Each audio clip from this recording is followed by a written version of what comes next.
बेकार हो जाते हैं।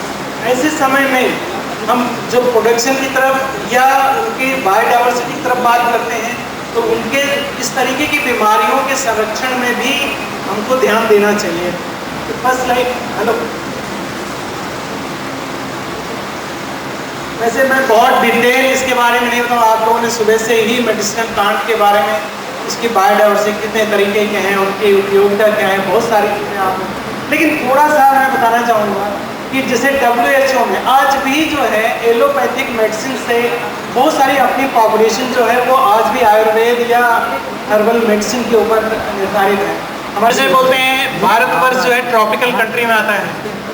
हम लोग भाग्यशाली हैं कि यहाँ बायोडाइवर्सिटी चाहे वो मेडिसिनल प्लांट की हो या दूसरे जीव जंतुओं की सबसे ज़्यादा होती है। हम अमेरिका को कंपेयर करें तो जैसे वहाँ तो टेम्परेट क्लाइमेट है, हमारे यहाँ जो है क्लाइमेटिक डाइवर्सिटी, वेजिटेशनल डाइवर्सिटी, जितने भी पेड़ पौधे हैं सबकी विभिन्नता बहुत ज़्यादा है। मतलब हम हमारे ख्याल से जो है पूरे वर्ल्ड में हमारा इंडिया सबसे नंबर 1 है बायोडाइवर्सिटी में। तो वेजिटेशनल डाइवर्सिटी मोर और लेस मतलब चाहे मध्य प्रदेश की या छत्तीसगढ़ की है एक जैसी है। तो फिर भी चूँकि मैं मध्य प्रदेश को बिलोंग करता हूँ, मैं मध्य प्रदेश के बारे में थोड़ी सी इन्फॉर्मेशन जो हमारे पास है उसमें बहुत सारी चीज़ें हैं। मध्य प्रदेश में डिफरेंट बहुत सारी ऐसी जगहें हैं जो कि नेक्स्ट मध्य प्रदेश में हॉट स्पॉट बोले जाते हैं, मतलब मेडिसिनल प्लांट के खान बोले जाते हैं, जिसमें जैसे पतालकोट है, पचमढ़ी है, ये ऐसी बहुत सारी ऐसी जगह हैं और कहीं पूरे हिंदुस्तान में पूरे वर्ल्ड में वो कहीं नहीं मिलता। वो उसको जो है वो पौधा सिर्फ पचमढ़ी में साइलोटम के नाम से होता है, मतलब वो फासिल हो गया है अपना लिविंग फासिल के नाम से उसे बोलते हैं। वो पौधा सिर्फ पचमढ़ी में मिलता है, कहीं और कहीं नहीं आपको मिलेगा, पूरे वर्ल्ड में कहीं नहीं मिलेगा। वो बिल्कुल ही एक एंडेमिक स्पीसीज है जो पचमढ़ी में मिलती है। लेकिन जैसा यादव साहब ने सुबह बोला था, किसी चीज़ का पता चल जाए तो सब लोग उसको उठा डालते हैं।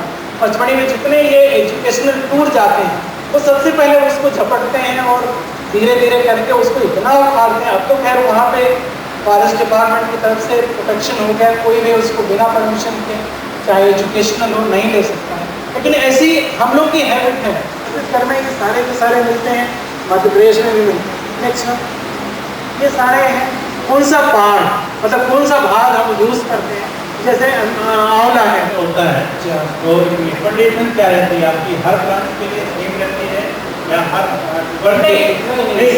मॉइस्चर लेवल कितना होना चाहिए? मॉइस्चर लेवल तो आपको ऐसा है कि इट डिपेंड्स ऑन प्लांट। जैसे मान लो पेरिसेबल लगाएं जी, यदि मान लो कोई ऐसा पार्ट है जो पेरिसेबल है, फंजाई कितने मॉइस्चर पे आती है? फंजाई तो 0 मॉइस्चर से लेके फंजाई सब जैसे हम लोग बोलते हैं ना कि जैसे डबल इनकम ग्रुप का जो अपना सोसाइटी में है एक कंसेप्ट रहता है, सभी को नहीं मतलब करना से बुलाई है, लेकिन खाना बनाने के बाद वो फ्रिज में स्टोर कर देते हैं।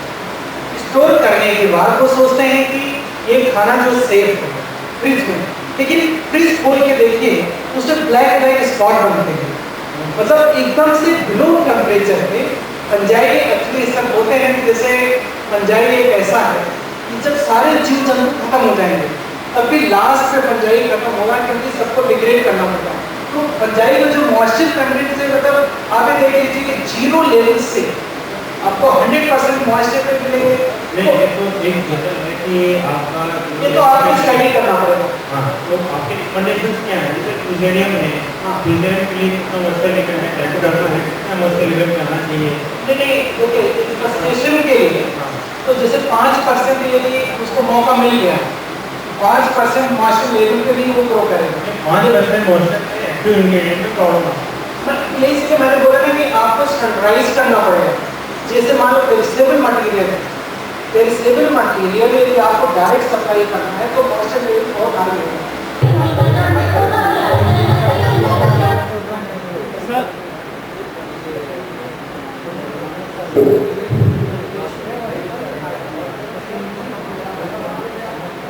Doctor D.L. तिवारी का शोध पत्रों के प्रस्तुतिकरण में अध्यक्ष के doctor A.K. Pandey, reader Rani Durgavati विश्वविद्यालय, संबंधित शोध पत्रों का प्रस्तुतिकरण किया।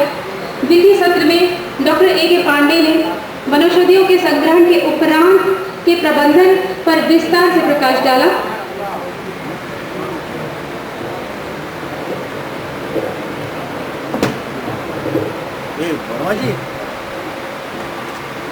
राष्ट्रीय संगोष्ठी के दूसरे दिन के प्रथम सत्र में मैं माननीय कुलपति महोदय डॉक्टर टी.डी. शर्मा एवं डॉक्टर ओ.पी. व्यास पूर्व कुलपति कोटा विश्वविद्यालय का मैं हार्दिक अभिनंदन करती हूँ। विश्वविद्यालय परिवार के सभी सदस्यों से मेरा निवेदन है कि वे कृपया व्यवस्था बनाएं। प्रथम सत्र के आमंत्रित व्याख्यान के लिए सभी से मेरा निवेदन है कि वे कृपया व्यवस्था बनाएं। राष्ट्रीय संगोष्ठी के दूसरे दिन के प्रथम सत्र के लिए कृपया व्यवस्था बनाएं। प्लीज डेलीगेट्स अपनी रिस्पेक्टिव सीट्स में आ रहे हैं, हमारा सेशन शुरू होने वाला है। माननीय कुलपति महोदय डॉक्टर टी.डी. शर्मा के स्वागत के लिए मैं नीरज तिवारी जी को निवेदन करती हूं। उनके स्वागत के लिए मैं नीरज जी को आमंत्रित करती हूँ। प्रस्तुत चर्चा है डॉक्टर रमाकांत हरलालिका। डॉक्टर रमाकांत हरलालिका सुगंधित कंपनी से है जो बॉम्बे की है और ये 20 वर्षों। आपको आभार प्रकट करना चाहूँगा कि अल्प समय के उपस्थिति पर भी मुझे आप यह मौका दे रहे हैं कि मैं अपने कुछ विचार व्यक्त कर पाऊँ। जैसा कि हम जानते हैं कि मैं थोड़ी बात आपको सुगंधी के बारे में बताना चाहूँगा और यहाँ पर हम मेडिसिनल प्लांट्स की बात कर रहे हैं।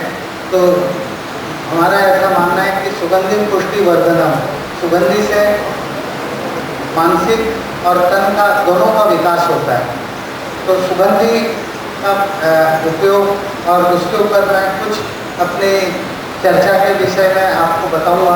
सबसे पहले मैं आपको यहाँ का वातावरण कुछ पवित्र करने के लिए आपको एक स्ट्रिप्स के ऊपर दे रहा हूँ और यह भी इसमें पहले हम श्वास छोड़ देंगे और ये स्ट्रिप्स को ऊपर मानसिक पटल पर ले जाएंगे तो आपके मस्तिष्क में इसके गंध के जितने भी अणु होते हैं जिसे मॉलिक्यूल्स बोलते हैं वो कार्यान्वित रूप देने के लिए रिचर्ड एक्सल और लिंडा बार को 2004 का नोबेल पुरस्कार मिला था और वो भी मेडिकल साइंस का। तो आप ये समझ सकते हैं कि इसके हम उनके हाथ में अमृत कलश है। Next please. अगर ये अमृत कलश आप देखेंगे तो समुद्र मंथन से आया था, आपको ये सब जानकारी है ही, मैं समझता हूँ कि कोई नई बात नहीं है। नेक्स्ट भगवान धन्वंतरी। नेक्स्ट 9 हम थोड़ी सी परिभाषा कर लेते हैं इसी के संदर्भ में। जैसे कि भगवान का 5 शब्दों में निकालते हैं कि भ यानी भूमि, ग गगन, व यानी वायु, न यानी नीर, वाटर। तो इस तरीके से अगर जहाँ पर पंच तत्वों की प्रेजेंस रहती है वहाँ पे हम अपने आप ही इन चीज़ों की अनुभूति कर सकते हैं और भगवान का हमें एक दर्शन होता है। नेक्स्ट चीज, और यह जो हमारे भगवान धन्वंतरी के हाथ में अमृत कलश था उसको भी अगर विश्लेषण करें नेक्स्ट करते तो भूमि अर्थ कार्बन एटम के थ्रू आता है। आज क्योंकि हम रसायन शास्त्र के युग में है, अग्नि का एनर्जी के रूप में जिसे हम किसी एलिमेंट के रूप में डायरेक्टली दिखा सकते हैं। गगन को स्काई ईथर के रूप में हाइड्रोजन एलिमेंट होता है। एयर ऑक्सीजन, ओ और नीर वाटर H2O के रूप में आता है। अगर आप कोई भी एसेंशियल ऑयल ले या कोई भी फाइटोकेमिकल्स का एनालिसिस किया कि रिचर्ड एक्सल और लिंडा बर्ग को सन 2004 का नोबेल प्राइज मिला है तो इसमें नेक्स्ट कोई भी पुष्प लें उसमें से जो मॉलिक्यूल निकलते हैं वो हमारे मानव मस्तिष्क में इकट्ठे हो जाते हैं और एक मानव मस्तिष्क करीब 6 मिलियन मॉडल्स इसमें याद रख सकता है। तो आप समझ सकते हैं कि आपके अंदर कितनी भयंकर क्षमता है। आप मेरे तिवारी जी दिखा रहे थे कि कितनी भयंकर क्षमता हमारी है कि सूर्य से भी ज़्यादा हम प्रकाशमान हो सकते हैं। और मैं समझता हूँ कि यह बात वैज्ञानिक दृष्टि से कोई पूछ भी रहा था उनको कि आप कैसे बोलोगे कि आपके अंदर इतनी शक्ति है, कोई प्रूव करके दिखाओ। मैं सोचता हूँ ये छोटा सा उदाहरण है कि 6 मिलियन मॉलिक्यूल्स की तो अभी तक कोई लिस्ट और बिल्ली की लाइब्रेरी भी नहीं है, उसमें भी 3 से साढ़े। उसी दिशा में बताऊँगा कि किस तरीके से हम लोग बहुत सारे सुगंधित पार्कों का निर्माण शरीर ये सारे देश में अलग अलग जगहों पे कर रहे हैं और उनकी कुछ महिमाएं। नेक्स्ट, जैसे कि कमल है, हालांकि ये एक बहुत ही बड़ा चुनाव चिन्ह भी है, लेकिन मैं उसकी ओर ध्यान नहीं केंद्रित करूँगा। अगर आप देखेंगे तो सबसे पहला जैसे यहाँ पर भी माँ सरस्वती की प्रतिमा है और उसके अंदर भी सफ़ेद कमल में नॉलेज का ये मोगरा, ये जो जिसे बेला बोलते हैं, वो खिल गया है। तो लेकिन ये शाम को खिलता है बेला, अगर आप ध्यान दें तो। कभी भी चमेली सवेरे खिलता है क्योंकि उसमें एनर्जी लेवल आपके है और इसमें ना फेरोमोन्स है सारे। तो इवनिंग को इसी के लिए लोग जूही और बेला शादियों के प्रथम रात्रि के हेतु अच्छा मैं देख थैंक यू। मैंने थोड़ा समय दिया, इसलिए क्षमा चाहता हूँ। आज हमारे पास बहुत काफ़ी इम्पोर्टेंट है और वास्तव में के लिए आया था और उसने काफ़ी इतिहास बदल दिया हमारे। पहले तो मैं आज का ये जो समारोह है, इसके जो ऑर्गेनाइजर्स हैं, मैं उनको धन्यवाद देना चाहूँगा कि उन्होंने मुझे यहाँ आके आप लोगों से बात करने का अवसर दिया। और जैसे कि मैं मेरे सामने माननीय कुलपति भी बैठे हुए, मैं पहले देखा नहीं था। और बाकी जो भी ऑर्गेनाइजिंग कमेटी के मेंबर्स हैं, मैं आप सभी का आभार व्यक्त करता हूँ एक बार फिर। ये जो कार्यक्रम है, जैसे कि जैसा मुझे ज्ञात हुआ है कि सुंदरलाल शर्मा मुक्त विश्वविद्यालय एक मेडिसिनल प्लांट्स के ऊपर में एक कोर्स शुरू करने जा रहा है, तो उसके बारे में मैं कुछ अपने राय रखना चाहूँगा। ये एक कोर्स ऐसा है जिसकी बहुत लंबे समय से आवश्यकता थी। देखिए साथियों, जैसा कि अगर हम शिक्षा पद्धति में बहुत शुरू से लेके आज तक एक नज़र डालें तो एक बहुत बड़ा बदलाव जो आया है पिछले सदी में, वो ये है कि आज नॉलेज एक रिसोर्स के रूप में हमारे सामने आया है। और ये एक बहुत बड़ा बदलाव ये आया है कि आज सीधे इकोनॉमिक सिस्टम से ये रिलेटेड है। आप किस तरह का ज्ञान अर्जित करना चाहते हैं, वो उस आपके जीरो परफॉर्मेंस से रिलेटेड है, आपके लाइवलीहुड के बेसिक क्वेश्चन से रिलेटेड है। और इसलिए विश्वविद्यालयों को एक बहुत अहम भूमिका दी गई कि वो ऐसे कोर्सेज डिजाइन करें, इस तरीके का ज्ञान दें लोगों को कि लोगों का इकोनॉमिक लेवल बढ़ सके। ये एक बहुत बड़ा बदलाव आया है। और लेकिन परंपरागत शिक्षा पद्धति उस तरीके से इस टाइप के कोर्सेज कभी लॉन्च नहीं कर पाई। ये सम्मिलित कार्यों के माध्यम से। Thank you. थोड़ा बहुत जरूर होता है भाई, लेकिन उनका पूरा लाइफ स्टाइल ही टोटल चेंज है। आपसे पता है टोटली दूसरी दुनिया है। जी हाँ, ये बात आप सही है, क्योंकि अगर हम अपने ट्राइबल्स के पास है वहीं से स्टार्टिंग करेंगे तो मुझे लगता है कि उनका आत्मसम्मान भी बढ़ेगा। और ये बहुत बड़ी आवश्यकता है कि उनका कॉन्फिडेंस लेवल बढ़े, उनका आत्मसम्मान बढ़े। ये चीज़ बहुत बड़ी आवश्यकता है। तो हम इस पोजीशन से स्टार्ट करें कि उनके पास कुछ भी नहीं है और फिर उनको कुछ देने जा रहे हैं, ये बात सच भी नहीं है वैसे। और ये जो एरिया है मेडिसिनल प्लांट्स का, इसके बारे में बहुत कुछ सीखा जा सकता है लोगों से और वहीं से उनकी इकोनॉमिक कमिटमेंट के एक रूपरेखा तैयार कर सकते हैं। तो और बल्कि ये तो इसी दिशा में कुछ काम हमने किया है। और छत्तीसगढ़ वास्तव में अगर छत्तीसगढ़ में डाइवर्सिटी देखी जाए, खासकर वन औषधियों की, तो शायद ही हमारे देश में बहुत कम ऐसे वन होंगे जहाँ पे इस कदर की और इतनी अच्छी डाइवर्सिटी है। क्योंकि हमने देखा कि हमने 3 जगह में हमने अपना सर्वेक्षण का भी कार्य किया। बस्तर का भाग था, बिलासपुर का भाग था और जसपुर का एक भाग था।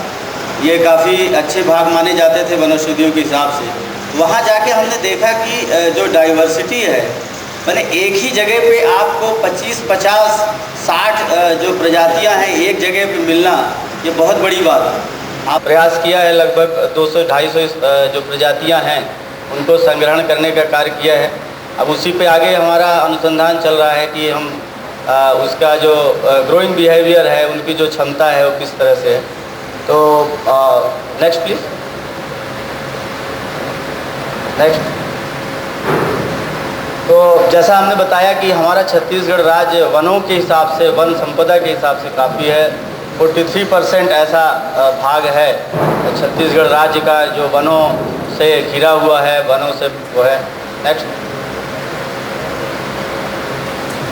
तो ये इसलिए कि धीरे धीरे जैसे आपने देखा होगा पिछले 2 दिन से ये कार्यक्रम चल रहा है कि हमारे छत्तीसगढ़ क्षेत्र में इस किसान के भाषा में जब बात करें तो उसको श्यामा हल्दी काली हल्दी दोनों बोलते हैं। मैं बड़ा खुश हुआ कि आपके पास काली हल्दी तो मैं आपसे नहीं काली हल्दी तो मैं बता रहा हूँ आपको, जैसा मैंने कहा कि पिछले काली हल्दी जो होता है मानिए अदरक के टाइप होते इतना लंबा रहता और उसमें जो बीच पर पत्थर रहता है उसमें काली धार रहता है, पत्ती में काली लाइन रहता है। अभी कभी नहीं है, थोड़ा सा हम अगर आपको आपके पास है, अगर आप कहाँ से हैं?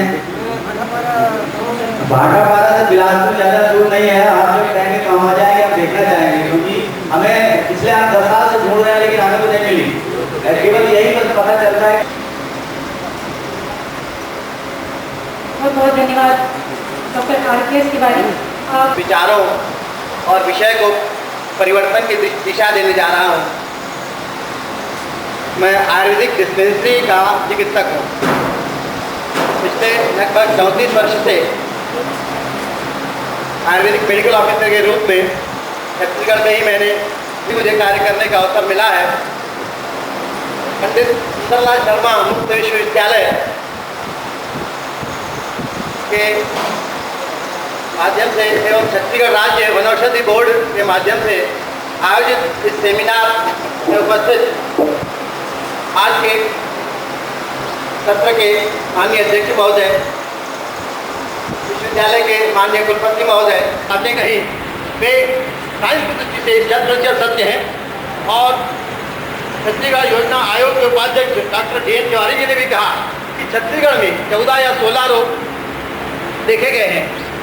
इनके लिए अलग अलग जड़ी बूटियाँ विकसित करके अलग अलग क्लिनिक्स राष्ट्रीय स्वास्थ्य कार्यक्रमों के अंतर्गत चलाए जाएं तो निश्चित ही हमारा छत्तीसगढ़ शीघ्र ही संपूर्ण स्वास्थ्य को प्राप्त कर सकता है। शायद पिछले साल हमारे माननीय मुख्यमंत्री जो कि आयुर्वेद के स्नातक हैं डॉक्टर रमन सिंह जी ने निर्देश दिया था कि अधिक से अधिक अर्जुन के वृक्ष लगाए जाए, बचाया जा सकता है। ऐसे निश्चित रूप से प्रमाण हमारे पास उपलब्ध है। आज आंवला नवमी है। आप जानेंगे भारतीय संस्कृति में इसका क्या महत्व है। आंवला एक जेनेटिक फल है जो उम्र को बढ़ाता है। तो बहुत पहले से जाना गया है। इसे एंटी ऑक्सीडेंट के रूप में इसकी पहचान हुई है। मतलब एंटी ऑक्सीडेंट है जो कि मॉडर्न टेक्नोलॉजी मॉडर्न साइंस के समकक्ष उपस्थित हो गया। अपने आप में आगे कोई अनूठा विज्ञान शुरू करना है। समय कम है, विषय बहुत लंबा है, मौका लगेगा तो बहुत कुछ बताया जाएगा। संक्षेप में आप सबको बहुत धन्यवाद। हम अंत में ये चाहेंगे कि आप स्वास्थ्य की ओर बढ़े। स्वास्थ्य हमारा जन्म से अतिथिगण, डेस्क पर बैठे सारे विशेष अतिथि, मैं इंदिरा गांधी विश्वविद्यालय से हूँ और वहाँ पे अभी पिछले वर्ष औषधि एवं सघन विभाग की स्थापना हुई है और जिसमें हम मूल रूप से 2 लोग काम कर रहे हैं। मेरे एक साथी हैं डॉक्टर पी.के. जोशी जो कि बीडर है। तो जब से राज्य हर्बल स्टेट बना है तब से उन्होंने बिलासपुर में काफ़ी अच्छा काम किया हुआ है, जो कि मोस्टली फंजाई पे काम कर रहे हैं। उन्होंने भी एक हर्बल गार्डन तैयार किया हुआ है। यहाँ पे विश्वविद्यालय की एक्टिविटीज़ में हमने एक हर्बल गार्डन तैयार किया है। उसमें फार्मर्स के लिए एक प्रोसेसिंग एसेंशियल ऑयल निकालने के लिए एक प्रोसेसिंग यंत्र भी लगाया है। इसकी कैपेसिटी 1/2 टन की है और समय समय पे हम ट्रेनिंग भी करते हैं, कॉन्फ्रेंस भी करते हैं और इस तरह से हमारी विश्वविद्यालय की ये एक्टिविटीज़ हैं।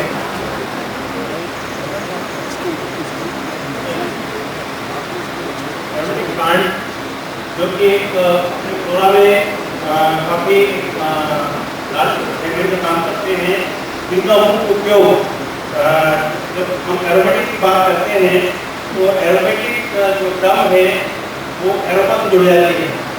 एरोमेटिक ऑयल या एरोमेटिक प्लांट, तो उनका जो रॉ मटेरियल है वो फार्मास्यूटिकल इंडस्ट्री में परफ्यूमरी में, कॉस्मेटिक्स में, सर्विलेंस और डेवलपमेंट में काम आता है। Mostly perfume and cosmetics and flavour में यूज होता है। अबाउट बड़ी मांग हो रही है, वो सूरज उगने से पहले तोड़ करके स्टेशन प्लांट में डाल दिया। लेकिन उसके स्टेशन में थोड़ा सा ये ध्यान रखें कि अलग से ऊपर यूनिट लगता है, जो अदरवाइज कोलेशन होता है, जो हमारे जैसे करते हैं तो डायरेक्ट नहीं आता है, कंडेंस हो जाता है, बार बार उसी कंपोनेंट को रिसाइकिल होती है। उस कोलेशन को रोकने के लिए एक अलग से पार्ट होता है, उसको ध्यान से समझिएगा जी। Regarding flavour component, if the violent path is supposed to be directly alpha prime ever, but in the violent path converted to nano or beta prime, so it is a part of economic analysis हुई है कि एक व्यक्ति इसको cultivate करना चाहे तो उसमें कितना, जो कि अभी जब से ये अर्बन टूरिज्म वगैरह इस टाइप की चीज़ें शुरू ज़्यादा पॉपुलर हो गई, जैसे यहाँ पर हिमाचल प्रदेश में या केरला में, तो मुझे लगता है आम व्यक्ति का थोड़ा सा इनकम जनरेशन का एक बहुत अच्छा साधन हो सकता है। कितना इसमें पैसा खर्च किया जा सकता है कि और कितनी इसमें आय हो सकती है, कैसे आएगी? तो इसमें मार्जिन ऑफ प्रॉफिट थोड़ा सा कम है, but if to go on कचौली है और आपका सुनेला है, दे आर खास है, they are highly valued plant, तो इसमें आपको ज़्यादा प्रॉफिट है। और यदि लार्ज स्केल में आप कमानुसार लेवल पे करें तो वो भी काफ़ी प्रॉफिट है। क्षमा कीजिएगा मैडम, एक सूचना आप सभी के लिए, आज इस राष्ट्रीय संगोष्ठी में बात को मैं ध्यान में रखूंगी और अपने वक्तव्य को जितनी जल्दी खत्म करने की कोशिश करूँगी। मेरा जो व्याख्यान है वो डाइवर्सिटी ऑफ मेडिसिनल प्लांट्स और कोरिया देखने का छत्तीसगढ़ पे है।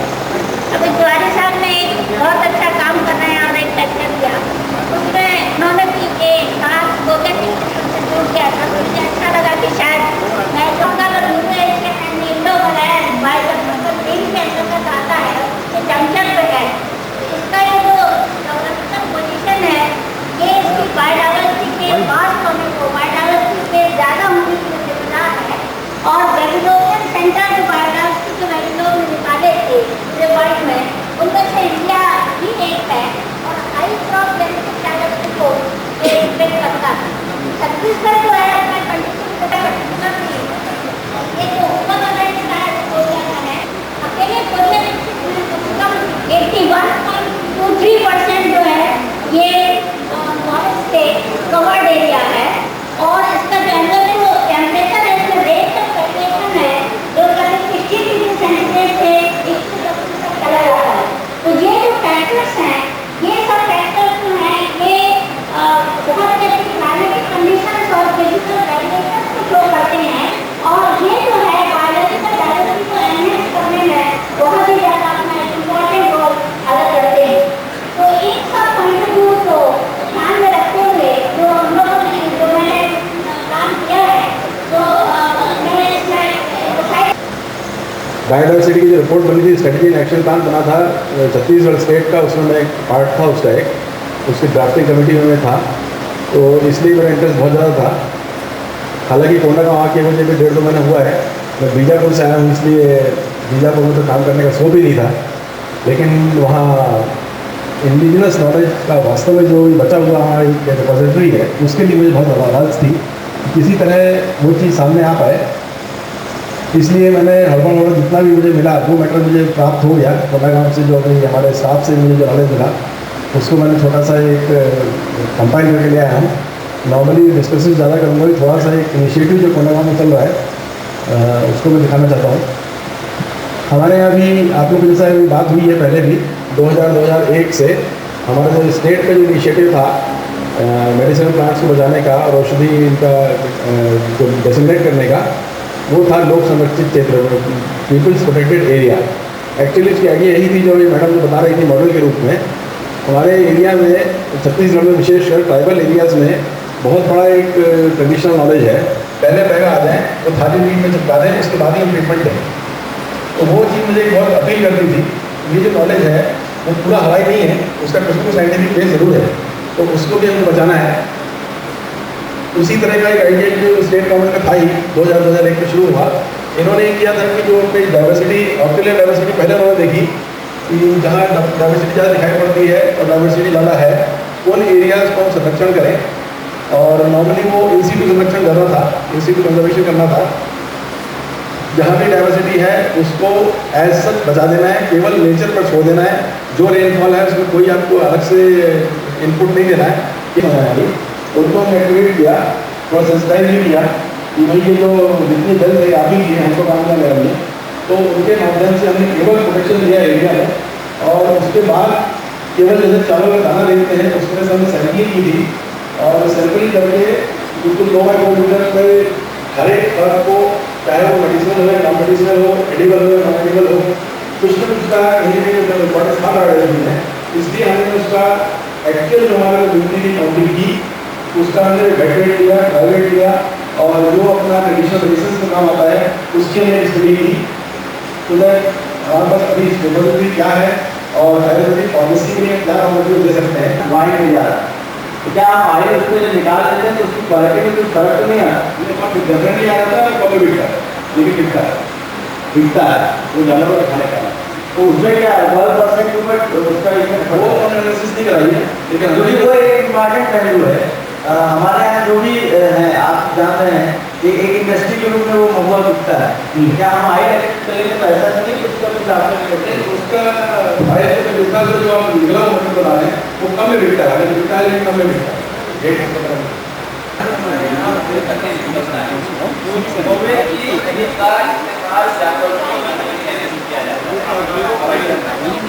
अभी जो हम निकाल रहे हैं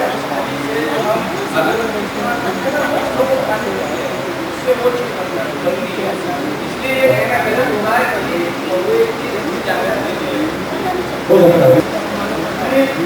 का जो सीट होता है उस सीट का बहुत अच्छा पूरे भारत में होता रहा है। महिलाएं वो एक अच्छा उसमें भी इसको खाया जाता है और इसकी खीर इतनी अच्छी बनती है कि बहुत से पार्ट में इसका उपयोग नहीं, खीर फ्लावर सीट का नहीं, सीट को ऑयली हो। परम आदरणीय वाइस चांसलर साहब, मेरे प्रिय बंधुओं, मैं आपको बहुत थोड़ी सी मैं आपको जानकारी, तो टाइम भी मुझे बहुत कम मिला है। दूसरा मैं अपना इंट्रोडक्शन दे दूं कि मैं SN. Patel IFS DFO retired मैं 2001 में हुआ हूँ। भानु प्रतापपुर बस्तर में ज़्यादा मैंने काम किया है। फिर उसके बाद 2001 से मैं संविदा नियुक्ति पे छत्तीसगढ़ डेवलपर संघ में एज मेडिसिनल प्लांट एक्सपर्ट के रूप में काम कर रहा हूँ। मैंने इस औषधि के बारे में जो बातचीत चल रही है छत्तीसगढ़ के बारे में, इसके बारे में मैं, इसको टाइम तो बहुत चाहिए परंतु मैं बहुत शॉर्ट में आपको इसकी जानकारी आपको देना चाहता हूँ, क्योंकि मैंने इस मेडिसिनल प्लांट के बारे में करीब 65 से मुझे इस पर इंटरेस्ट था और मैंने जबलपुर में एक हर्बेरियम हम लोगों का बनाया है जिसमें छत्तीसगढ़ के करीब 3000 हर्बेरियम्स सीड्स वहाँ पे लगे हैं, हर्बेरियम्स वहाँ पे तैयार हैं हमारे जो मेडिसिनल प्लांट्स के। दूसरा मैं ये बोलना चाहता था कि छत्तीसगढ़ जो है ये मेरे ख्याल से हिंदुस्तान का सबसे धनाढ्य बन सकता है। हर प्रकार की इसमें संपदाएं हैं। बीच में हमने जो धमतरी का है प्लेटो रायपुर का एरिया और तीसरा हमने बिलासपुर। इस प्रकार से हमने 3 एरिया को अलग अलग करके हम लोगों ने जो PPH एरिया, मैं क्योंकि शुरू से जुड़ा हुआ 2001 से मैं यहाँ पे जुड़ा हुआ हूँ और जितने स्टेट मेडिसिनल प्लांट बोर्ड का जो काम था वो मेरे द्वारा ही पहले देखा जा रहा था कि initial national medicinal plant board ने हमको सब्सिडी देने के लिए 3 लाख रुपए मुस्लिम की दी थी, 3 लाख रुपये।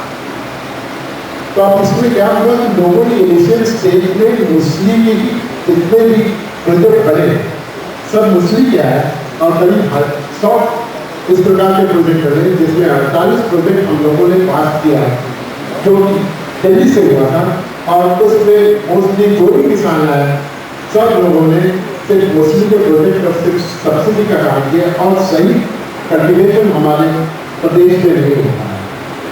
इसका कारण यही हुआ कि आज मछली 50 रुपए किलो बिक रही है, 100 रुपए किलो, जो कि पहले लोग 500 रुपए में सिर्फ प्लांटिंग मटीरियल देते थे। आप इतना सा प्लांटिंग मटीरियल 1 किलो तो 500 रुपए में क्या किसान ले सकता था? की वो थी है कि यहाँ मार्केट की बात दो दिन से मैं यहाँ पर हूँ, तो 2 दिन से यही बात चल रही मार्केट वाली बात। तो इन चीज़ों में कोई मार्केट की कोई परेशानी नहीं है, कहीं कोई परेशानी नहीं है। जितना आपके पास ऑयल है, जितनी भी आपके पास हर्ब्स हैं, तो सारी की सारी अच्छे रेटों पर अच्छे रेट आपको मिल सकते हैं। बस थोड़ा सा अवेयरनेस करनी पड़ेगी आपको। बाकी मार्केट बहुत बड़ा है इसका। मैं अपने बारे में थोड़ा सा आपको बता दूं कि मैं भोपाल में 93 से ये काम कर रहा हूँ, 93 से मैं 5 एकड़ ज़मीन से मैंने शुरू किया था, और आज आप लोगों के पास से मैं 100-125 एकड़ में काम कर रहा हूँ, जिसमें कई चीज़ें मैं कर रहा हूँ। लेमन ग्रास है, पामारोज़ा है, सिट्रोनिला है, और स्टीविया है, कोलियस है। और अभी मैं 5 एकड़ में रोज़ लगाने वाला हूँ, या भविष्य में 5 या दिसंबर में लगने वाला है। तो इन सब चीज़ों के होते हुए मैंने थोड़ा सा रिक्वेस्ट करा था कि मुझे 5 मिनट दे दिए जाएँ।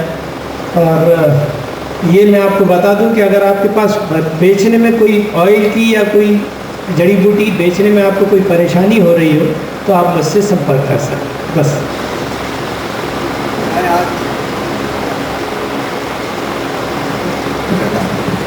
आज मेरे को करीबन 4 साल हो गए आम अदरक का खेती करते। मैं उस अदरक को सिर्फ 1.5 किलो से शुरू किया लगाने के लिए, और लगाते लगाते मेरे पास 3.5 फंदे 4 कुंटल हुआ। अगले साल में यहाँ वन हाउसिंग बोर्ड में यादव साहब से मुलाकात किया कि मेरे 5 कुंटल बेचना है, तो मेरे मन को तसल्ली हो जाए कि क्या रेट में बिकता है। उसने मेरे को राय दी, वरना कि आप ऐसा करिए, बेचिए मत उसको, आप बढ़ाइए।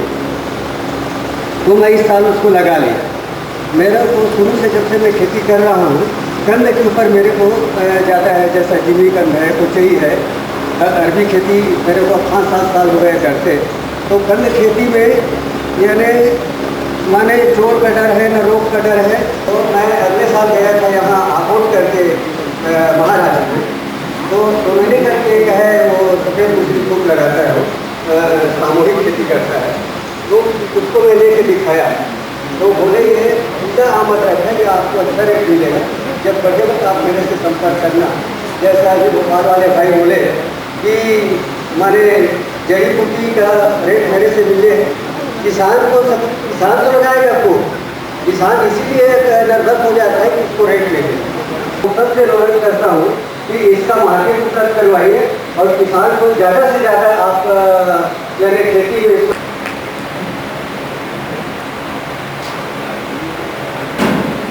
राष्ट्रीय संगोष्ठी हरित हर्बल स्वस्थ छत्तीसगढ़ के विधि सत्र में पधारे आप सभी अभ्यागतों का बहुत बहुत धन्यवाद कि आपने इतनी तल्लीनता से इन सारे शोध पत्रों को सुना। माननीय अध्यक्ष महोदय की आज्ञा से मैं इस सत्र की समाप्ति की घोषणा करती हूँ। आप हृदय प्रदेश छत्तीसगढ़ जो कि हर्बल प्रदेश है, इसके हृदय स्थल और भाग्य विधाता नगरी रायपुर में आयोजित सेमिनार, जिसका विषय है हरित हर्बल स्वस्थ छत्तीसगढ़, इसके सेमिनार के वर्तमान सत्र के अध्यक्ष महोदय, रिपोर्टर महोदय एवं विद्वत जन जो कि इस सेमिनार में दूर दूर से उपस्थित हुए हैं, उन सबको मेरा विनम्र नमस्कार। सेमिनार के लिए 2-3 दिन पूर्व भी मुझे सूचना मिली थी, और व्यस्ततावश मैं चाहते हुए भी प्रोजेक्टर पर कुछ आपको दिखाने के लिए नहीं ला पाया, और जो कुछ भी मैंने विचारों का संकलन किया है रास्ते में ट्रेन में बैठ कर के किया है, इसलिए प्रस्तुति उस स्तर की नहीं हो पाएगी जिस स्तर। भृगु बहुत अच्छा उत्तर देते हैं महाभारत में। वो कहते हैं कि वनस्पतियाँ जो पेड़ पौधे आपको ठोस दिखते हैं, लेकिन वास्तव में ये ठोस नहीं है, ये बढ़ते हैं और प्रतिदिन इनमें बढ़ने की संभावना रहती है। कभी भी पुष्प और फल इसमें आ सकते हैं, इसका मतलब इसमें आकाश होता है। ये चूँकि कोई अच्छी गंध इनको मिलती है तो इसको ऊपर प्रभाव पड़ता है, इसका मतलब ये सूंघते हैं। यदि इनको कोई औषधियाँ जल में घोल करके जमीन में डाल करके दी जाती हैं तो उसका शोषण करते हैं, इसका मतलब रस का भी ग्रहण करते हैं। कोई बेल किसी वृक्ष के आसपास लगी होती है, वो उसको सहारा लेकर के चढ़ती है, इसका मतलब उसमें स्पर्श ज्ञान भी है, दिशा का ज्ञान भी है, इसका मतलब वो देखते भी है। और कभी बादल गरजते हैं, बिजली चमकती है, उसके आधार पर उसके प्रभाव से उसका जो फल रहते हैं, फूल रहते हैं, कई बार झड़ जाते हैं, इसका मतलब वो देखते भी है। कितना में जो हमारे यहाँ खेती चली आ रही है लाखों वर्षों से, उस खेती के ऊपर एक concise history of Indian science of India एक पुस्तक है, उसमें बड़े विस्तार से कुछ बातों का वर्णन किया है। और उसमें वैदिक काल में बीज का बपन, कटाई और ये जो यंत्र शस्त्र होते हैं, खेती के हंसिया और चलनी, हल, इन सब का बहुत विस्तार से वर्णन है। और चक्रीय प्रति जो खेती जो हमारे भारतवर्ष की विशेषता है, उसका वर्णन भी बहुत विस्तार से किया गया है कि जो भारतवर्ष की जो खेती की जो परंपरा है चक्रीय खेती की, ये केवल दुनिया में भारतवर्ष के ही पास है और किसी के पास नहीं है। यूरोपीय देशों में ये परंपरा बहुत बाद में प्रारंभ हुई है और ये परंपरा suggestive in the sense one औषधियों में हम या तो औषधि की बात करते हैं, या उनके एक्सट्रैक्ट की बात करते हैं, या उनके उपयोग की बात करते हैं। हमारे योग दर्शन के रचयिता महर्षि पतंजलि बड़े स्पष्ट रूप में 4थे अध्याय में लिखते हैं, जन्म औषधि मंत्र तथा समाधि सिद्धि। समाधि प्राप्त करने के जो साधन है वो 4 है। या तो जन्म से समाधि मिलती है, कोई किसी ऋषि मुनि के यहाँ उत्पन्न हो जाए या किसी को अच्छा गुरु मिल जाए तो वो समाधि मन मोक्ष या जीवन का परम पुरुषार्थ को प्राप्त कर जन्म से। या औषधियों चरक इत्यादि जो ऋषि थे वो सब ऐसा माना जाता है। चरक धन्वंतरी तो भगवान विष्णु के अवतार थे तो मोक्ष की बात ही नहीं उठती, उनका तो हमेशा ही मोक्ष रहता। लेकिन उनने जब निर्देशित किया है कि औषधियों से भी समाधि मिलती है तो ये बड़ा गहरा अर्थ है। चिकित्सा पद्धतियाँ हैं और योग को भी वर्तमान में चिकित्सा पद्धति के रूप में बहुत ज़्यादा महत्व मिल रहा है। और यह चिकित्सा पद्धति अन्य चिकित्सा पद्धतियों से इसीलिए श्रेष्ठ है। अन्य चिकित्सा पद्धतियाँ आयुर्वेद को छोड़ के, यहाँ आयुर्वेद के विद्वान बैठे हैं, आयुर्वेद को छोड़ के वहाँ की चिकित्सा पद्धतियों का दर्शन मनुष्य के चतुर्थ पुरुषार्थ तक आपको स्वस्थ नहीं करता। मैं तो कहूँगा स्वस्थ करते ही नहीं। स्वस्थ का अर्थ है स्व में स्थित। तो केवल योग चिकित्सा पद्धति और आयुर्वेद चिकित्सा पद्धति और इनका दर्शन आपको स्वस्थ बना सकता है, बाकी फिजिकली फिट कर सकती है।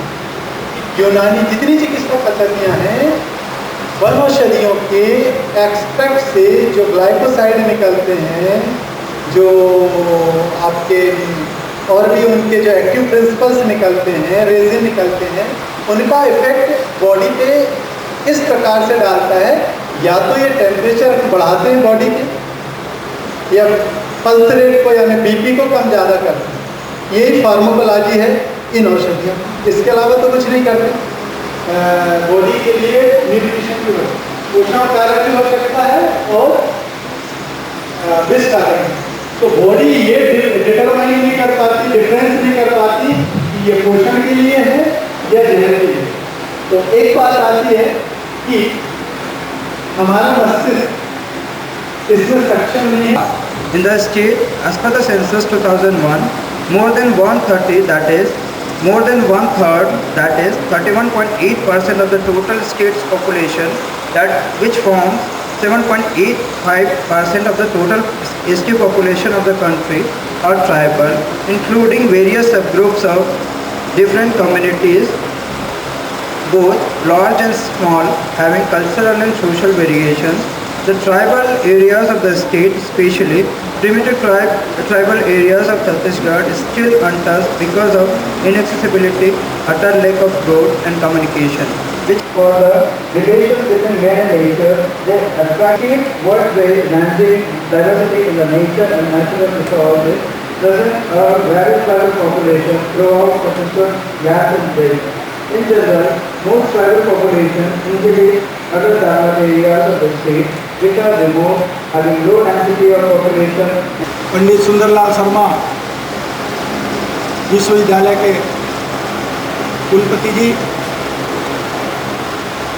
सबसे पहले बात मैं ये कहूँ कि आज हर्बल खेती और औषधि से लेकर के जो हमारे तकनीकी ढंग से विशिष्ट किस्म के जो खेती करना और उसका उपयोग करना, ये बात की आज के तारीख में काफ़ी बड़ी आवश्यकता हो गई है। और इस आवश्यकता को पूर्ति के लिए आपने आयोजन किया और इस आयोजन के कड़ी में 2 दिन का राष्ट्रीय स्तर के जो सेमिनार हैं उसमें मेरे को भी समय कुछ मिनट मिला है। मैं आपको धन्यवाद देके आभार व्यक्त करते हुए बोलने का अवसर मिला है। मैं सर्वप्रथम माननीय कुलपति जी को धन्यवाद देता हूँ कि इस आयोजन के लिए वह सतत प्रयत्नशील रहे, आज होने जा रहा है। कुलपति जी का ये प्रारंभ से ही सोच रही है कि जब विश्वविद्यालय प्रारंभ किया गया तो आयुर्वेद के विकास के लिए और हर्बल छत्तीसगढ़ निर्माण के लिए हरित हर्बल छत्तीसगढ़ स्वस्थ हो, इसकी कल्पना मूर्त रूप कल्पना उन्होंने दिया। और एक तालिका को प्रारंभ हो जाएगा। काफी साथ उन्होंने एग्रीकल्चर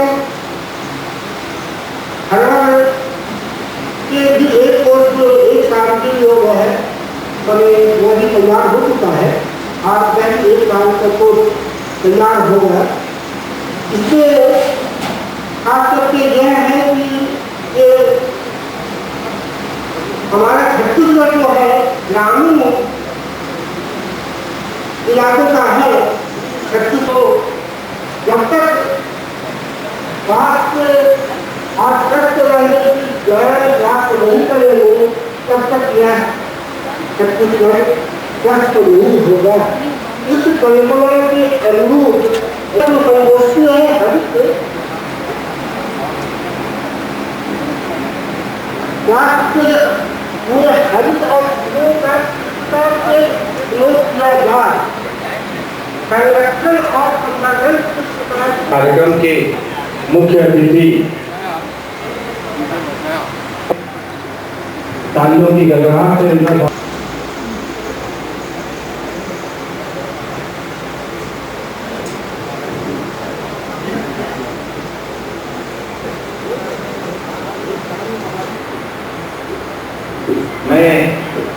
इस 2 दिवसीय हरित हर्बल छत्तीसगढ़ राष्ट्रीय संगोष्ठी के समापन समारोह का शुभारंभ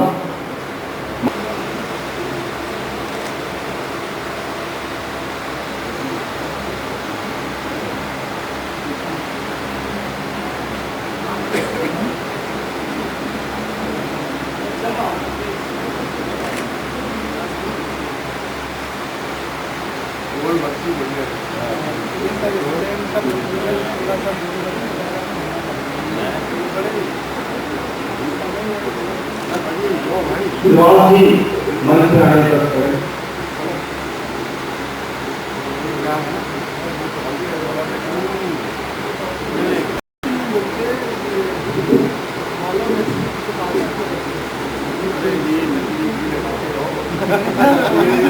मैं आमंत्रित करता हूँ हमारे विश्वविद्यालय के कुलपतियों श्री भाटिया जी को। मैं हमारे आज के कार्यक्रम के मुख्य अतिथि का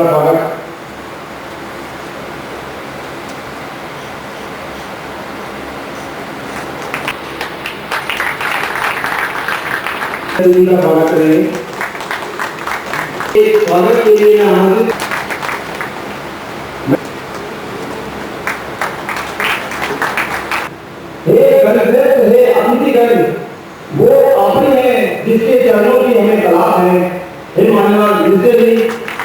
सभा दीक्षित से निवेदन करूंगा कि हमारे विश्वविद्यालय के कुलपति एवं कुलसचिव का भी पुष्पमाला से स्वागत करें।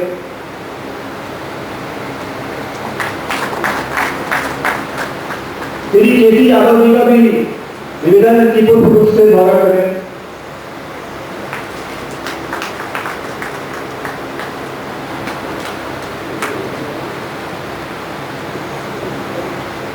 मैं कार्यक्रम को आगे बढ़ाते हुए सर्वप्रथम इस 2 दिवसीय राष्ट्रीय संगोष्ठी में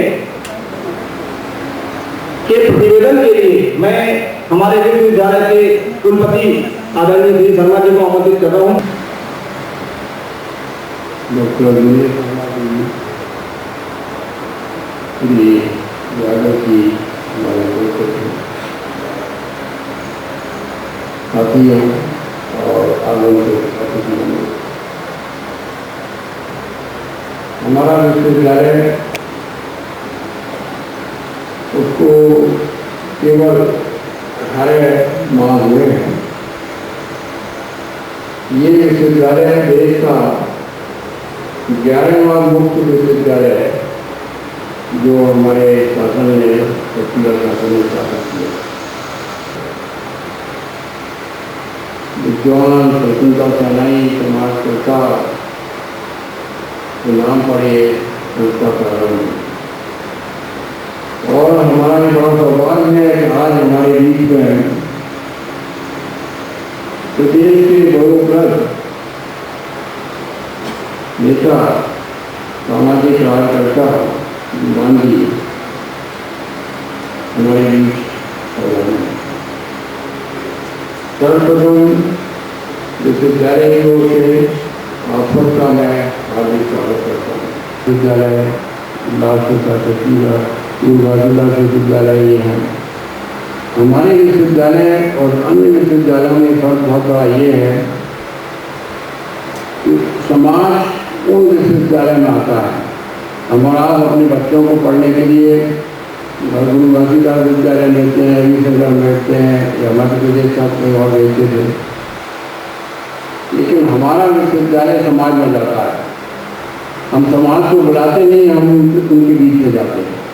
उनका हो या युवा हो, उनके लिए ऐसे पाठ्यक्रम दूरवर्ती शिक्षा के माध्यम से हम लोग प्रारंभ करते हैं ताकि घर बैठे अपना निजी काम करते हुए भी वो उद्योपार्जन कर सकें, ज्ञान कर सकें और साथ ही साथ ये हम लोगों का ऐसे रोजगारोन्मुख कार्यक्रम पाठ्यक्रम हम लोग प्रारंभ करें। दूरवर्ती शिक्षा परिषद की बैठक पर मुझसे पूछा गया कि आपके विश्वविद्यालय में कौन सा नया ऐसा पाठ्यक्रम जो अन्य विश्वविद्यालय में नहीं आज प्रारंभ। हमारे जो वैद्य थे आयुर्वेद के, उनमें कॉम्प्लेक्स भर दिया गया। उनके प्रति हमारा आपका फिक्र नहीं था। तो बड़ी अच्छी बात है कि आप देख रहे हैं कि एलोपैथी इतनी महंगी है, साथ ही साथ एक रोग ठीक होता है, दूसरा का तीसरा भी ऊपर जाता है, तो समझना आ जाता है। हमने प्रयास किया है केवल ग्राहकों से रह करके ये काम नहीं हो सकता। ये जब हम लोगों को अड़चने आ रही हैं और आए दूर कर रहे हैं, छत्तीसगढ़ के सभी विकास खंडों में हम लोगों ने विश्वविद्यालय के अध्ययन के प्रारंभ किया बना रहे हैं हम लोग, तो वहाँ प्रारंभ किए। इस प्रकार से 180 अध्ययन किए और जो व्यवस्था अपने सहायक केंद्र को प्रदर्शित किया है, वो या वो की जो व्यवस्था है वो क्या करते थे कि स्कूल के या कॉलेज के प्राचार्य को या किसी प्राध्यापक को या किसी व्याख्याता को याद दिग्गजन देवियों और सदनों, आज इस समय हम लोग 2 दिवसीय कार्यशाला के समापन समारोह में उपस्थित हैं। विगत 2 दिनों में बहुत कुछ सीखने को मिला। यहाँ पर जितने भी प्रेजेंटेशन हुए उसमें वैरायटी के वनस्पतियों से संबंधित विभिन्न विधाओं पर व्यापक चर्चा हुई। मेरे विचार से जो सबसे इम्पॉर्टेंट रिकमेंडेशन होना चाहिए इस पूरी कार्यशाला का कि वनस्पतियों की श्रेणी में हमें फंगस प्लांट्स को भी शामिल करना चाहिए, परंतु इनका उपयोग उच्च कोटि के औषधियों के निर्माण में आधुनिक तकनीक बायोटेक्नोलॉजी की मदद से किया जा सकता है। तो माननीय मुख्यमंत्री महोदय जी, मैं आपके समक्ष अत्यंत प्रसन्नता से ये तथ्य लाना चाहता हूँ कि पंचायत वर्ग को वनस्पतियों की श्रेणी में शामिल किया जाए। अभी तक ये जो है उपेक्षित रहे हैं, इस पर ध्यान नहीं दिया। वैरायटी की प्रजातियाँ कुछ पिछले टाइप की प्रजातियाँ मिलती हों जिनका संरक्षण बहुत ही आवश्यक है।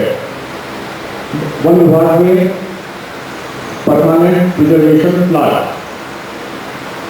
ये चिन्हित किए गए हैं और उनका कांगेर वैली नेशनल पार्क है। ये अपने ढंग का पूरा वनस्पतियों के दृष्टिकोण से देखा जाए तो ये वर्ल्ड हेरिटेज साइट डिक्लेयर होना चाहिए। ऑल इंडिया क्लास 1 साल फॉरेस्ट का 12 हेक्टेयर का पैच है, वहाँ पर भी बहुत से वैरायटी मिलते हैं। रायगढ़ डिस्ट्रिक्ट में रामधरना जगह है, रामधरना बिल्कुल खरसिया और रायगढ़ के बीच में है, इसमें भी बहुत वैरायटी है। इसी प्रकार बहुत से स्पॉट है, इनका एक वैज्ञानिक ढंग से चिन्हांकन होना चाहिए। डॉक्टर साहब ने कल प्रेजेंट किया था कि मध्य प्रदेश में जो हॉट स्पॉट है उसी पैटर्न पे इनका डेवलपमेंट होना चाहिए। स्थानीय लोग दूर दराज क्षेत्रों में काम कर रहे हैं, उनके चिकित्सीय ज्ञान का संरक्षण किया जाए, उन्हें मान्यता दिया जाए और उनको प्रैक्टिस कराया जाए। अनफॉर्चुनेटली क्या है कि मैन पावर की कमी के कारण हम इस दिशा में ज़्यादा कुछ नहीं कर पाए हैं, परंतु टिकट इसमें करेंगे। कल प्रधानमंत्री जी के जन्म दिवस को राष्ट्रीय स्वास्थ्य दिवस के रूप में मनाया जाए। उन्होंने इस बार अपने स्तर से कुछ प्रयास भी किया है, तो माननीय मुख्यमंत्री जी आमंत्रित कर रहा हूँ श्री तिलेकर जी को, जो मुख्य वन संरक्षक हैं, इनका सहयोग भी हमारे को समय समय पर मिलता रहा है। मैं इनके उद्बोधन के लिए, इनके अपने अनुभव को हमें बांटने के लिए आमंत्रित कर रहा हूँ श्री तिलेकर जी। PC यादव और मेरे साथीगण,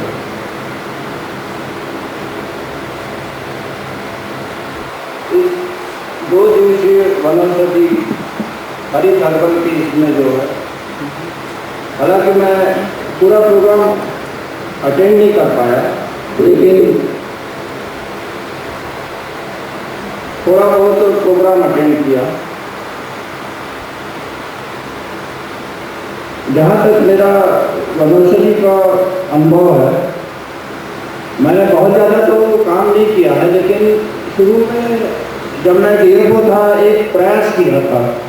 जब जगदलपुर में डीएफओ था उस समय हम लोगों ने कोशिश करी थी कि बस्तर की जितनी भी वनौषधि प्रजातियाँ हैं उसको जो है एक गार्डन के रूप में जो है रखा जाए करके। तो जगदलपुर के पास में आसना एक जगह है, आसना में हम लोगों ने करीबन 150-200 स्पीसीज जो रखी थी।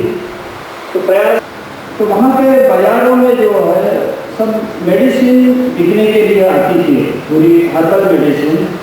और स्थिति ये थी कि गाँव वाले जो है, जैसे अपन आज भी पेड़ों में पढ़ते हैं कि नमक के बदले में या चावल के बदले में वो बेचते थे करके, तो उसी तरह से जो है एक पाइली नमक या एक पाइली चावल जो जस्ट 1 किलो से थोड़ा ज़्यादा होता है, उतनी ही क्वांटिटी में मेडिसिन जो है वो चावल के बदले में या नमक के बदले में रिप्लेस की जाती थी। मैंने उसकी कोई वैल्यू नहीं थी। आप जंगल के अंदर में अप्रोच करना भी मुश्किल हो गया है, क्योंकि सबसे भी आपको पता है कि नेचुरल प्रॉब्लम इतनी लगता है धीरे धीरे वो समाज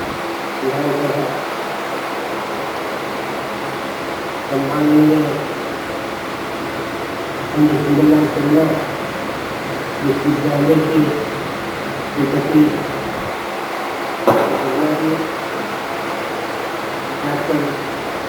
यादव जी, डॉक्टर भारतीय जी,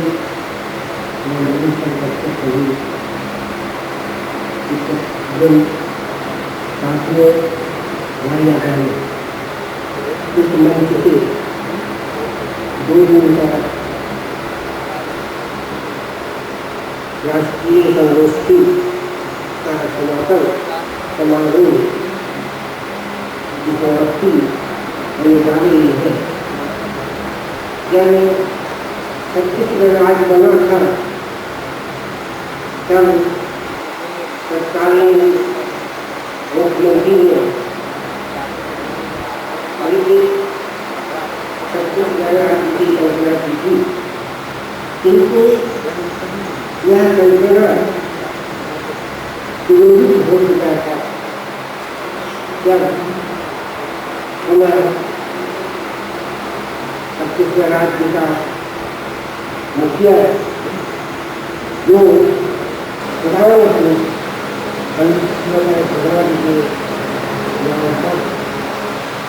विश्वविद्यालय की स्थापना की और छत्तीसगढ़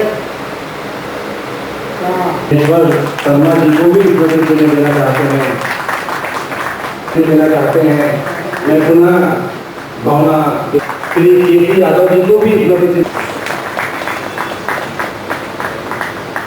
श्री बदेला जी दीवान को मैं आमंत्रित कर रहा हूँ अपने आखिरी वचन उद्बोधन से इस सभा को संबोधित करेंगे। आज के इस कार्यक्रम में पधारे माननीय श्री B.S. सीरेकर मुख्य वन संरक्षक जी, केसी यादव मुख्य कार्यपालन अधिकारी राज्य वनौषधि बोर्ड, कुलपति doctor T.D. Sharma ji, doctor Dineshwar Sharma पूर्व प्राचार्य शासकीय आयुर्वेदिक महाविद्यालय रायपुर छत्तीसगढ़, रजिस्ट्रार डॉक्टर सनत कुमार वाजपेयी, मेरे सामने बैठे हुए सभी प्रबुद्ध बंधु,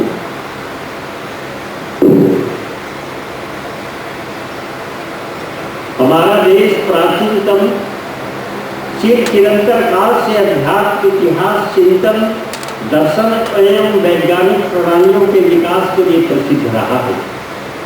विश्व की प्राचीनतम चिकित्सा पद्धति आयुर्वेद से ही सर्वप्रथम चिकित्सा रोग तथा रोगाणु जैसे शब्द आए हैं, जिनके परिष्करण से विश्व में अन्य चिकित्सा पद्धतियों का निर्माण हुआ है। भारत आज भी जैव विविधता और उसके समाहित जैव संसाधनों की प्राप्ति के लिए विश्व का बहुत बड़ा केंद्र है।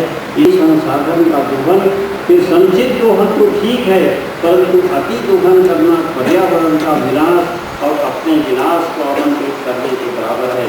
अतः संरक्षण का सिर्फ वैज्ञानिकों को, मनुष्यों और विद्यार्थियों का ही काम नहीं, वरन उन सभी मनुष्यों का परम धर्म है जो इस पर्यावरण का उपभोग करते हैं और जंगलों में नैसर्गिक रूप से अनेक बहुमूल्य तथा दुर्लभ वन औषधियों की उपलब्धि है, जिनमें अश्वगंधा, सर्पगंधा, सतावर, हर्रा, बहेड़ा, आंवला, वज्रदंती, घृतकुमारी, पारस, पीपल, सफेद चूनी, रासना जड़ी जो दरिया वन के और जंगल में बहुतायत प्राप्त होता है, जिसे मैंने देखा है, इत्यादि प्रमुख औषधि है। इसके अलावा हल्दी, बदार तथा वन तुलसी आदि यहाँ के जंगलों में उपलब्ध है।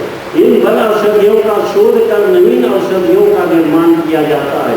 अतः इन औषधियों का संवर्धन, संरक्षण हम सभी का कर्तव्य है। देशी वैज्ञानिकों का हाथ है, परंतु चिकित्सा विज्ञान में आज भी हम पश्चिमी देशों की ओर देखते हैं। ये हमारे लिए चिंता का विषय है। आज देश में कई तरह के नवीन रोग जैसे डेंगू, मलेरिया, चिकनगुनिया जैसे रोग व्याप्त है। मैं सभी वैज्ञानिकों, वैद्यों तथा प्रणाली से शोध कर इन बीमारियों का निदान निकालें। आज की यह संगोष्ठी इस बात का द्योतक है कि हम अपने परंपरागत चिकित्सा पद्धतियों, नवीन औषधीय विज्ञान के नवीन प्रसंस्करण का मिलान कर एक सारभूत तथ्य निकालें, जिसकी राष्ट्रीय संगोष्ठी के आयोजक पंडित सुंदरलाल शर्मा नृत्य विश्वविद्यालय एवं इसके प्रायोजक राज्य वनौषधि बोर्ड छत्तीसगढ़ को मैं धन्यवाद देना चाहूँगा। इन्होंने छत्तीसगढ़ को हरित हर्बल एवं स्वस्थ राज्य बनाने की दिशा में वैज्ञानिकों बुद्धिजीवियों के विचार का मंथन करते हूँ। एक बुजुर्ग ने मुझसे एक बार कहा कि ये 90 वर्ष पहले की बात है, रतनपुर बड़ा घोर जंगल था, भयानक जंगल। उस सज्जन ने कहा कि 4 आदमी घोर जंगल में गए, वहाँ एक बकरे को उन्होंने मारा। अब समस्या हुई कि इसको किस में ले जाएंगे घर, तो वहीं एक वृक्ष के जो बड़े पत्ते थे उसका बड़ा दोना बना करके अपने अपने भाग को लेकर के खाया। जो ही घर में आए तो वो पत्थर के समान, वो बकरे का जो टुकड़ा था वो पत्थर के समान बड़ा हो गया। आज हम सब लोग भूल रहे हैं, आज इसका चिंतन करना चाहिए। आज भी हमारे गांव में ऐसे ऐसे आपको लोग मिलेंगे जो एक दो औषधि के ज्ञाता हैं। मेरे गांव में ही एक गणेश प्रसाद मिश्रा है, कैसे भी आप 2 इंची 2.5 इंची आपका पैर कट जाए, एक गांव से छोटी सी जड़ी बूटी ला करके उसको कूट करके और तेल में अच्छा पका करके जला करके और उसमें अगर वो डाल देता है 5-10 मिनट के अंदर आपको एक कीड़ा नहीं रहेगा और 4 दिन के अंदर आपका घाव हो जाएगा। ऐसे अनेक लोग, हम तो हमारे यहाँ की महिलाएं जैसी होती तो 8 से 10,000 12,000 रुपये खर्च हो जाता। बड़े बड़े औषधि मोदक खाते हैं, बड़े बड़े गोली, बच्चा इतना बड़ा गुण है कि आप अगर उसमें दूध रबड़ी मलाई नहीं खाएंगे तो आपके आँख से एक प्रकार का छटपटाहट पैदा होगा और गर्मी फैलेगी। उसका औषधि है कि आप मलाई रबड़ी खाइए, तब वो पाचन क्रिया उसको वो पचता है। हमारे यहाँ आयुर्वेदिक औषधि को अपनाए रहे हैं और इस औषधि से बड़े बड़े बीमारी को दूर कर रहे हैं और हम विदेशों के इस एलोपैथिक दवा की ओर भाग रहे हैं। आज हमारे यहाँ सब बीमारियों को जो फायदा हो, ऐसे जड़ी बूटी किसानों को भी दिया जाए जो बहुत ही उपयोगी हो। इस जड़ी बूटी को दे करके और वो भी पैसा कमा सकते हैं और आपको अच्छे दवा के रूप में मिलता है। अभी करीब 40-50 दवा, मैं भी गरियाबंद ड्यूटी में रहा एक समय, 40-50 दवाओं का निर्माण हो रहा है। आपको शुद्ध और त्रिफला चूर्ण कहाँ मिलेगा, सीतोपलादी चूर्ण कहाँ मिलेगा, उत्पत्तिकर चूर्ण कहाँ मिलेगा, आशा वारिष्ठ आपको कहाँ मिलेगा, चवन्यप्राश आपको कहाँ मिलेगा। जो हमारे जंगल में हर्बल के द्वारा बनाया जा रहा है वह बिल्कुल 100% शुद्ध चीज आपको मिलता है। डॉक्टर अखिलेश कुमार पांडे, रानी दुर्गावती विश्वविद्यालय जबलपुर। डॉक्टर उमेश चंद पांडे, श्री निष्ठा इंदिरा गांधी मुक्त विश्वविद्यालय जबलपुर।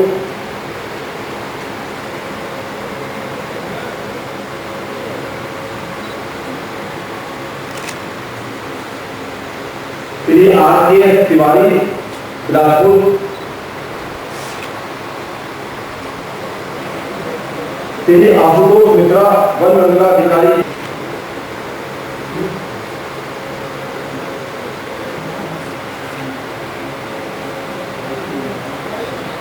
श्री मोहिनी खान, भोपाल। श्री गंगाधर जी है, अमरकंटक, जिनको पत्थरगांव। श्री एस.एन. अमेरे, रायपुर। डॉक्टर मीना पानी दुबे, पीएमसी महाविद्यालय।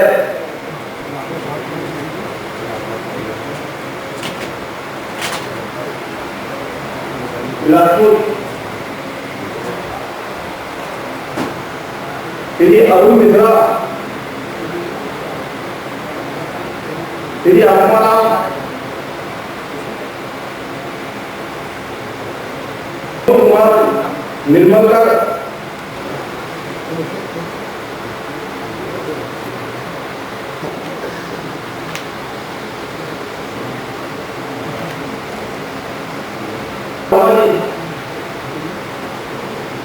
Resources for the need of the human beings,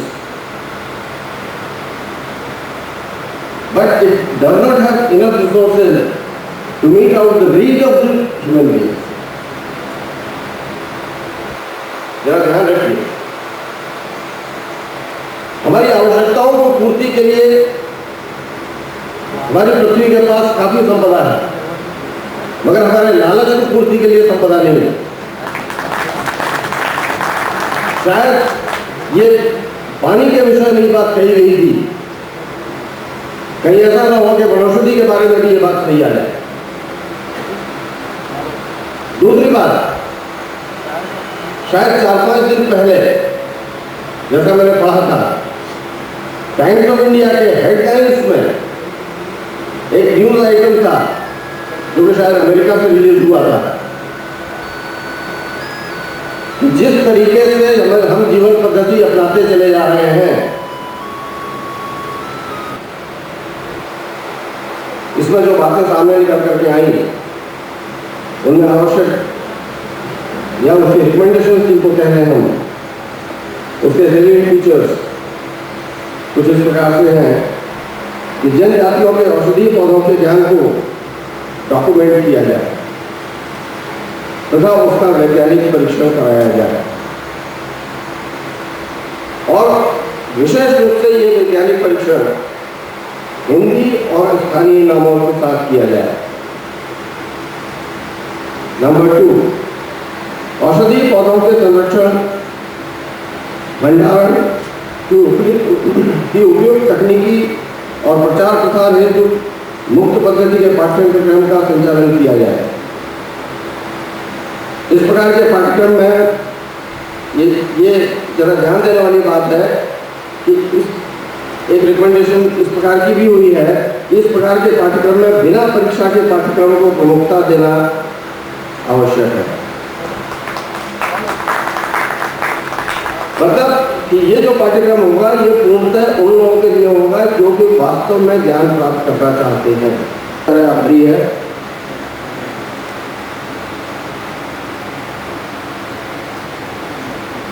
जहां हम खड़े हुए हैं इस स्थान के स्वामी गर्जन धर्मशाला के स्वामी जिन्होंने हमको ये स्थान उपलब्ध कराया, हम उनके प्रति भी विश्वविद्यालय की ओर से आभार व्यक्त करते हैं। कृषि महाविद्यालय रायपुर, आयुर्वेद महाविद्यालय रायपुर, इनका हमको पूर्ण सहयोग मिला, विश्वविद्यालय उनका आभारी है।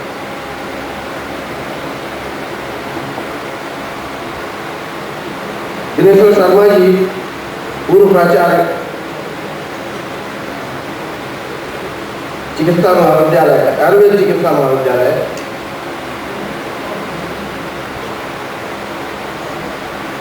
उनका भी विश्वविद्यालय आभारी है, जिनके मार्गदर्शन में हमारा वनौषधि और आयुर्वेद का पाठ्यक्रम संचालित हो रहा है।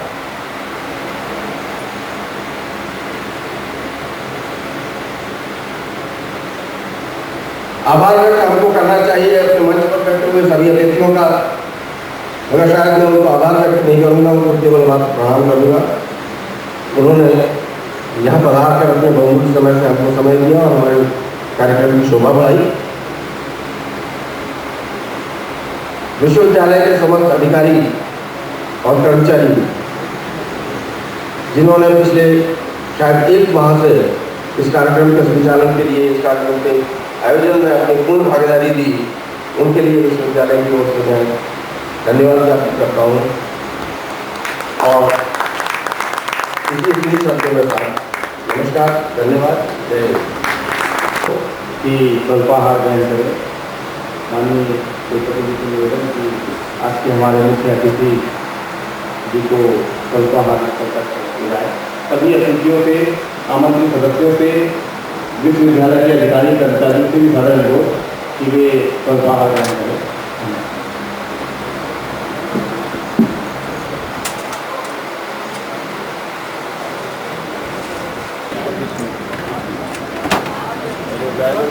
दूसरा